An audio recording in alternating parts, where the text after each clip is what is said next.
ପିଲାମାନେ ମୋ ନା ସ୍ୱର୍ଣ୍ଣଲତା ଖଟିଆ। ତ ଆଜି ଆମେ ଷ୍ଟାର୍ଟ କରିବାକୁ ଯାଉଛେ ଅଷ୍ଟମ ଶ୍ରେଣୀ ବିଜ୍ଞାନ ବହିର ଫାର୍ଷ୍ଟ ଚାପ୍ଟର, ଯାହା ନାଁ ହେଉଛି ଶସ୍ୟ ଉତ୍ପାଦନ ଓ ଏହାର ପରିଚାଳନା। ତ ତା ବିଷୟରେ ପଢ଼ିବା, ମୁଁ ସେଥିପାଇଁ ଆଉ ନୋଟ୍ କରିଦେଇଛି ଯାହାକୁ ଆପଣମାନେ ପଢ଼ିଲେ ସୁବିଧାରେ ବୁଝିପାରିବେ। ତ ଫାର୍ଷ୍ଟ ହେଲା କ'ଣ କହିଲା, ଜୀବନ ଆମେ ବଞ୍ଚିବା ପାଇଁ ଖାଦ୍ୟ ଦରକାର କରେ। ଜୀବନ ମାନେ ଜୀବ ହେଉ କିମ୍ବା କୌଣସି ପ୍ରାଣୀ ବା ଉଦ୍ଭିଦ ହେଉ, ସମସ୍ତେ ଖାଦ୍ୟ ଦରକାର କରନ୍ତି। ଉଦ୍ଭିଦମାନେ କ'ଣ କରନ୍ତି, ନିଜ ଖାଦ୍ୟ ନିଜେ ପ୍ରସ୍ତୁତ କରିପାରନ୍ତି, କିନ୍ତୁ ମଣିଷମାନେ କ'ଣ କରନ୍ତି, ଉଦ୍ଭିଦ ଓ ପ୍ରାଣୀମାନଙ୍କ ଉପରେ ପରୋକ୍ଷ ଭାବରେ କିମ୍ବା ପ୍ରତ୍ୟକ୍ଷ ଭାବରେ ତାଙ୍କରି ଉପରେ ନିର୍ଭର କରିଥାନ୍ତି। ଯେହେତୁ ସେମାନେ ନିଜ ଖାଦ୍ୟ ନିଜେ ପ୍ରସ୍ତୁତ କରିପାରନ୍ତି, ତ ଆମେ କ'ଣ କରିଥାଉ, ଖାଦ୍ୟରେ ଯେଉଁ ଆମକୁ ଶକ୍ତି ମିଳେ ସେ ଶରୀରର ବିଭିନ୍ନ କ୍ରିୟା ଯଥା ରେଚନ ପ୍ରକ୍ରିୟା, ଶ୍ୱାସକ୍ରିୟା ଇତ୍ୟାଦିରେ ଆମକୁ ଉପଯୋଗ ହୁଏ। ତ ବିରାଟ ଜନସମାଜକୁ ଖାଦ୍ୟ ଯୋଗାଇବାକୁ ହେଲେ ବହୁତ ପରିମାଣର ଖାଦ୍ୟ ଆମକୁ ଉତ୍ପାଦନ କରିବାକୁ ପଡ଼ିବ। ଏହା ଆମେ ଉଦ୍ଭିଦ ଠାରୁ ପାଣି ଠାରୁ ହିଁ ପାଇପାରିବା। ଯେତେ ଆମେ ଅଧିକ ଗଛ ଲଗାଇବା କିମ୍ବା ଆମେ ଯେତେ ଶସ୍ୟ ଉତ୍ପାଦନ କରିବା, ତାର ବିରାଟ ଜନସମାଜକୁ ହିଁ ଯାଇକି ଯୋଗାଇ ହେବ। ତ ତା ପାଇଁ ଆମର କ'ଣ ଦରକାର, କୃଷି ପ୍ରଣାଳୀ ନିହାତି ଆବଶ୍ୟକ। ତ କ'ଣ କୃଷି ପ୍ରଣାଳୀ ରହିଲା, ତ ଆମ ଖ୍ରୀଷ୍ଟପୂର୍ବ 10,000 ବର୍ଷ ପୂର୍ବେ ଲୋକମାନେ କ'ଣ କରୁଥିଲେ, ଯାଯାବର ହିସାବରେ ଜୀବନଯାପନ କରୁଥିଲେ ଓ ସେମାନେ ମଧ୍ୟ କ'ଣ କରୁଥିଲେ, ବିଭିନ୍ନ ଗୋଷ୍ଠୀରେ ତାଙ୍କର ରହିକି ଖାଦ୍ୟ କି ଫାଷ୍ଟ ଅନ୍ୱେଷଣ କରୁଥିଲେ। ଖାଦ୍ୟ ତାପରେ କଞ୍ଚା ମାଂସ ଖାଇଲେ, ତାପରେ ସେମାନେ କ'ଣ କରୁଥିଲେ, କଞ୍ଚା ଫଳ ପନିପରିବା ଏଗୁଡ଼ିକ ମଧ୍ୟ ଖାଉଥିଲେ। ତାପରେ ସେ କ'ଣ କଲେ, ଶିକାର କଲେ।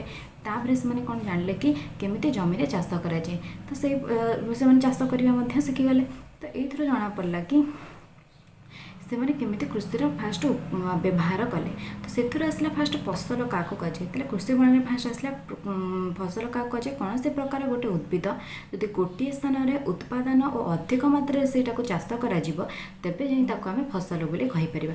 ଯେମିତିକି ମୁଁ କହିବି ଧାନ ଚାଷ, ଗୋଟେ ବିଲ ହେଉ କିମ୍ବା କେତେ ଏକରରେ ତାକୁ ବହୁତ ଜାଗାରେ ଚାଷ କରାଗଲା, ଅଧିକ ସ୍ଥାନ ଗୋଟିଏ ସ୍ଥାନରେ ଅଧିକ ମାତ୍ରାରେ ଯଦି ସେଟାକୁ ଚାଷ କରାଗଲା, ସେଟାକୁ ଆମେ ଫସଲ କହିବା। ଧାନ ଫସଲ, ଗହମ ଫସଲ, ଯେମିତିକି ପନିପରିବା ଚାଷ ହେଉଛି, ସେଗୁଡ଼ାକ ଫସଲ ମଧ୍ୟ ହୋଇପାରିବ।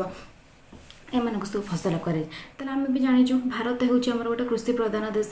ତ ଏଇଟାରେ ବିଭିନ୍ନ ପ୍ରକାର କୃଷି ଜାତୀୟ ଜିନିଷ ଉତ୍ପାଦନ ହୁଏ। ଏହାର ଜଳବାୟୁର ଅବସ୍ଥା ଭିତରେ ବିଭିନ୍ନ ସ୍ଥାନରେ ଭିନ୍ନ ପ୍ରକାର ଫସଲ ଉତ୍ପାଦନ ହୁଏ। ଏହାର ଅର୍ଥ କ'ଣ, ତାମାନେ ବିଭିନ୍ନ ଦେଶରେ ବିଭିନ୍ନ ରାଜ୍ୟରେ ମଧ୍ୟ ବିଭିନ୍ନ ଜଳବାୟୁ ଦେଖାଯାଏ ଆମର। ତ ବିଭିନ୍ନ ଜଳବାୟୁର ଅବସ୍ଥାକୁ ଭିତରେ ବି ନେଇକି ବିଭିନ୍ନ ସ୍ଥାନରେ ବିଭିନ୍ନ ପ୍ରକାର ଆମର ଫସଲ ଉତ୍ପାଦନ ହୁଏ। ମନେକର ଓଡ଼ିଶାର ଜଳବାୟୁ ଅନୁସାରେ ଓଡ଼ିଶାରେ ବିଭିନ୍ନ ପ୍ରକାର ଫସଲ ହୁଏ। ଝାଡ଼ଖଣ୍ଡ ହେଉ କିମ୍ବା ଅନ୍ୟ କେଉଁ ଦେଶ ହେଲା, ସେ ରାଜ୍ୟ ହେଲା, ସେଠିକାର ଜଳବାୟୁ ଅନୁସାରେ ସେଠି ବିଭିନ୍ନ ପ୍ରକାର ଚାଷ କରାଯାଏ। ତ ସେ ବିବିଧତା ସତ୍ତ୍ୱେ, ଏସବୁ ବିବିଧତା ସତ୍ତ୍ୱେ ଆମର କ'ଣ କରାଯାଇଛି, କୃଷି ପ୍ରଣାଳୀକୁ ଦୁଇ ଭାଗରେ ବିଭକ୍ତ କରାଯାଇଛି। ଦୁଇଟା ଫସଲ ଆମକୁ ଦେଖାଯାଏ ପ୍ରାୟତଃ, ମୁଖ୍ୟତଃ ଦୁଇଟି ଫସଲ, ଯାହା ନାଁ ହେଉଛି କ'ଣ, ଫାଷ୍ଟ ହେଲା କ'ଣ, ଖରିଫ ଫସଲ, ଆଉ ଗୋଟେ ହେଉଛି ରବି ଫସଲ। ତାହେଲେ ଖରିଫ ଫସଲ କାହାକୁ କୁହାଯାଏ, କେଉଁ ଦିନରେ ହୁଏ, କେଉଁଟା ଉଦାହରଣ ଆମେ ଫାଷ୍ଟ ଜାଣିବା। ତାହେଲେ ବର୍ଷା ଦିନେ ଯେଉଁ ଚାଷ କରାଯାଉଥିବା ଯେଉଁ ଫସଲ ଆମେ ଚାଷ କରୁ, ସେଇଟାକୁ ଆମେ ଖରିଫ ଫସଲ ବୋଲି କହୁ, ଯେଉଁଟାକି ଜୁନ୍ ମାସରୁ ଆମ ସେପ୍ଟେମ୍ବର ମାସ ପର୍ଯ୍ୟନ୍ତ ଚାଷ କରାଯାଏ। ଏବଂ ଉଦାହରଣ ଆସିଲା ଧାନ, ମକା, ସୋୟାବିନ୍, ଚିନାବାଦାମ ଏସବୁ ଜିନିଷ। ତାପରେ ଆସିଲା ରବି ଫସଲ, ଯେଉଁ ଫସଲଟାକୁ ଆମେ ଶୀତ ଋତୁରେ ଉତ୍ପାଦନ କରିଥାଉ ଓ ଏହା ଅକ୍ଟୋବର ମାସରୁ ମାର୍ଚ୍ଚ ମାସ ପର୍ଯ୍ୟନ୍ତ ଚାଷ କରାଯାଏ। ଯେମିତିକି ଉଦାହରଣ ହେଉଛି ଆମର କ'ଣ, ବୁଟ, ଗହମ, ମଟର, ସୋରିଷ, ରାଶି ଇତ୍ୟାଦି। ତାପରେ ଆମେ ପଢ଼ିବା କେଉଁ କୃଷି ପ୍ରଣାଳୀକୁ ଗୋଟେ କୃଷକ କରେ, ଯେଉଁଟାକି ତାକୁ ଚାଷ କରିବାରେ ବହୁତ ସାହାଯ୍ୟ ହୁଏ। ଆମେ ଜାଣିଛୁ ଧାନ ପାଇଁ ପ୍ରଚୁର ଜଳ ଆବଶ୍ୟକ ହୁଏ। ଏହାକୁ ଆମେ ବର୍ଷା ଦିନେ ହିଁ ଚାଷ କରିଥାଉ, ଯେହେତୁ ପାଣି ଅଧିକା ହୁଏ ସେଇ ଟାଇମ୍ରେ ରହେ। ତ ଯେଉଁ ଶସ୍ୟ ଉତ୍ପାଦନ ପାଇଁ କୃଷକ ଯେଉଁ ନିର୍ଦ୍ଦିଷ୍ଟ ସମୟରେ ବିଭିନ୍ନ ପନ୍ଥା ତାକୁ ଅବଲମ୍ବନ କରିବାକୁ ପଡ଼ିଥାଏ, ସେସବୁକୁ ଆମେ କୃଷି ପ୍ରଣାଳୀ ବୋଲି କହିଥାଉ। ତାହେଲେ କ'ଣ କରେ, ଯେତେବେଳେ ଗୋଟେ କୃଷକ ଯେଉଁ ଜିନିଷ ଉତ୍ପାଦନ କରୁଛି, ମନେକର ଧାନ ଉତ୍ପାଦନ କଲେ, ସେ ଯେଉଁ ପ୍ରକ୍ରିୟା, ଯେଉଁ ପ୍ରଥା, ଯେଉଁ ସମୟରେ ସେ ସବୁ ଉତ୍ପାଦନ କରେ, ଅବଲମ୍ବନ କରିକି ଯେଉଁ ଉତ୍ପାଦନ କରେ, ତାକୁ ଆମେ କୁହାଯାଏ କୃଷି ପ୍ରଣାଳୀ ବୋଲି କୁହାଯାଏ। ଯେମିତିକି କ'ଣ ସବୁ କୃଷି ପ୍ରଣାଳୀ ରହିଲା, ଫାଷ୍ଟ ହେଉଛି ମୃତ୍ତିକା ପ୍ରସ୍ତୁତି। ଫାଷ୍ଟ ଗୋଟେ କୃଷକର କାମ ହେଲା ସେ ମୃତ୍ତିକା ପ୍ରସ୍ତୁତି କରିବ। ତାପରେ ମଞ୍ଜି ବୁଣା ହେବ, ତାପରେ ଖତ ଓ ସାରର ପ୍ରୟୋଗ କରାହେବ, ଜଳସେଚନ, ଅନାବନା ଗଛ ଦମନ, ଅମଳ, ତାପରେ ସଂରକ୍ଷଣ, ଯେଉଁ ଜିନିଷଟା ଆମର ଉତ୍ପାଦନ କରେ, ଧାନ କି ଗହମ, ତାର ସଂରକ୍ଷଣ କରେ। ତ ସବୁ ପଏଣ୍ଟକୁ ମୁଁ ବହୁତ ଭଲସେ ଡେସ୍କ୍ରାଇବ୍ କରିବି, ଭିଡ଼ିଓକୁ ଲାଷ୍ଟ ପର୍ଯ୍ୟନ୍ତ ଦେଖୁଥିବେ। ତାହେଲେ ଫାଷ୍ଟ ଆସିଲା କ'ଣ, ଆମର ମୃତ୍ତିକା ପ୍ରସ୍ତୁତି। ତାହେଲେ ଫାଷ୍ଟ ଆମେ ମୃତ୍ତିକା କେମିତି ପ୍ରସ୍ତୁତ କରିବା କହିଲା, ଖାଦ୍ୟ ଶସ୍ୟ ଯାହା ବି ଉତ୍ପାଦନ ହେଲା, ତାର ଉତ୍ପାଦନର ପ୍ରଥମ ସୋପାନ ହେଉଛି ଆମ ମୃତ୍ତିକା ପ୍ରସ୍ତୁତି। ମୃତ୍ତିକା ତିଆରି କରିବା ନୁହଁ, ମୃତ୍ତିକାକୁ କିପରି ଆମେ ଭଲ ଭାବରେ ତାକୁ ଏମିତି କରିବା ଯେଉଁଟାକି ଶସ୍ୟ ଭଲ ଭାବରେ ହେଇପାରିବ। ଯେମିତିକି କୃଷିର ଏକ ମୁଖ୍ୟ ଉଦ୍ଦେଶ୍ୟ ହେଉଛି ମାଟିକୁ ତଳ ଉପର କଲେ ତାକୁ ହାଲୁକା ଫସ୍ଫରସ୍ କରିବା। ତା ଅର୍ଥ ନୁହଁ କି ଆମେ ମୃତ୍ତିକା ତିଆରି କରିବା।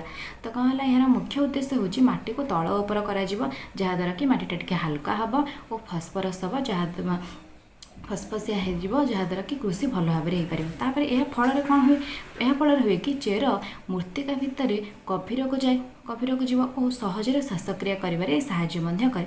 हालुका मृत्तिकार जिया और अणुजीव वृद्धि में सहायक हुए। आम जाचु जिया हूँ आम कृषि बहुत भल सांग भी जो कहुए जोटा कौन करे ताको आमर भल भाव में कौन करे आमर कृषि उत्पादन में साहाय्य करते हैं। माटी को तल उपर कले यार ह्यूमस वृद्धि पाए। जब आम तल उपर करिया माटीटा कौन हम हालुका हम फस्फरस हम यह तार ह्यूमस वृद्धि पाइब। तो आ कौन रहा माटी जल वायु एवं केतक जीवंत जीव रही था जमीक जिया रहा आउ कि अणुजीव रे आउ कि कौन कहते हैं मृत उद्भिद और प्राणीर शरीर से विघटन घटी पोषक पदार्थ तैयारी हुए। माटी तले जो जल वायु रहा केतक अणुजीव जीवाणु जो मैंने रहिले मृत उद्भिद और प्राणीर जो शरीर रहा ताको विघटन कर दियंती माने खंड विखंड कर जब माटी में मिसई दियंती ता कौन हुए जहाँ से मृत शरीर देहरे थाए जरा पोषक पदार्थ में परिणत हो जाए जहाँकि उद्भिदर वृद्धि आमको सहायक हुए। कौन तापर कौन रहा मृत्तिका को तल उपर करने पद्धति को आम हल करिया बोली कहुए। जानते हल करिया कौन तार जो तल उपर करिया आम कौन कर हल को क्या द्वारा होता है लंगल द्वारा कराए हल करवाटा बेले बेले हल करने पूर्व मृत्तिकार मध्य सार प्रयोग कराए। यही सार मृत्तिकार मिसी जाए तापर कौन हुए ता मंजी बुणिया पूर्व मृत्तिका प्रस्तुति निहाती आवश्यक। तार फास्ट है मंजी आग बुणिया पूर्व फास्ट आमर इम्पोर्टाट पॉइंट हूँ आमर कौन मृत्तिका प्रस्तुति है कि नहीं। जड़े जन कौन करती हल करने पूर्व सार प्रयोग जहाँद्वारा कि साराटा भल भाव में माटी सहित आगुरी मिसी जाइए। तो ये आमर लंगल कोदाल कल्टिवेटर इत्यादि आमर आवश्यक होता है। फास्ट पढ़ा आम लंगल कौन व्यवहार हुए कौन तार काम रही तार जमीर कर्षण और सार बुणवा और अनाबना घास दमन करने लंगल आमर निहाती आवश्यक होता है। एवं कौन करता है ए त्रिभुजाकृति एक लुहा प्लेट थाए जहाँ को आम लंगल मुंडा बोली कहता आउ लंगलर गोटे लंबा अंश थाए जोटा को आम ईस बोली कही और हाथ में धरी अंशटी को आम कंटी बोली कही था। जानी लंगल जो मैंने व्यवहार करेंगे क्या लंगल को आगे देखिथे जब देखी ना आपंक घरे बाबा कि जेज थे कहे लंगलर विभिन्न अंश आपको चिन्हते। तो ईश्वर अन्य प्रांतटी जुआली और जुआली सहित दौड़ी द्वारा संयुक्त होता है। यह जड़े लोक बलद साहाय्य चलाई था ये गला लंगल। तापर आसला आम कोदाल कोदाल हूँ कौन यही जंत्र द्वारा माटी हालुका और अनाबना गछ सफा कराए और यह काठ लुहा बाउंसर बेंट होइकी थाए कोदाल देखते।